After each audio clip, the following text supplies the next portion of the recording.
I think I have the power to end this war, and I think it's going very well. But today I heard, oh, well, we weren't invited. Well, you've been there for 3 years. You should have ended it 3 years. You should have never started it. You could have made a deal. I could have made a deal for Ukraine that would have given them almost all of the land, everything, almost all of the land, and no people would have been killed, and no city would have been demolished, and not one dome would have been knocked down. But they chose not to do it that way. I came away today convinced that they are willing to begin to engage in a serious process to determine how and how quickly and through what mechanism can an end be brought to this war. Whether we can ultimately reach that outcome will obviously depend on every side in this conflict's willingness to agree to certain things. We explained today the appearance of armed forces from NATO countries under a foreign flag, under the flag of the European Union, or under national flags does not change anything in this regard.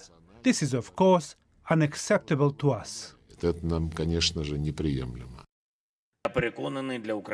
I am convinced that for Ukraine and for our region, for Europe, that it is critical that any negotiations to end the war are not happening behind the backs of the key parties affected by the Russian aggression.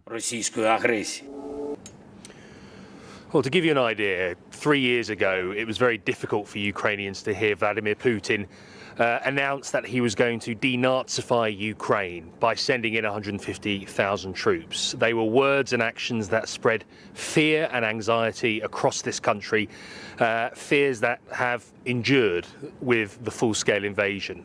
Most Ukrainians do not believe the assertion that Russia is ready for peace, despite America and Donald Trump coming to that conclusion repeatedly over the past week as it asserts its new foreign policy. We've just been in the shelter for an hour on another common night where dozens of drones have been launched across Ukraine. Now, we have heard Donald Trump tonight say Ukraine shouldn't have started this war. That it should have traded land early on, as you have heard.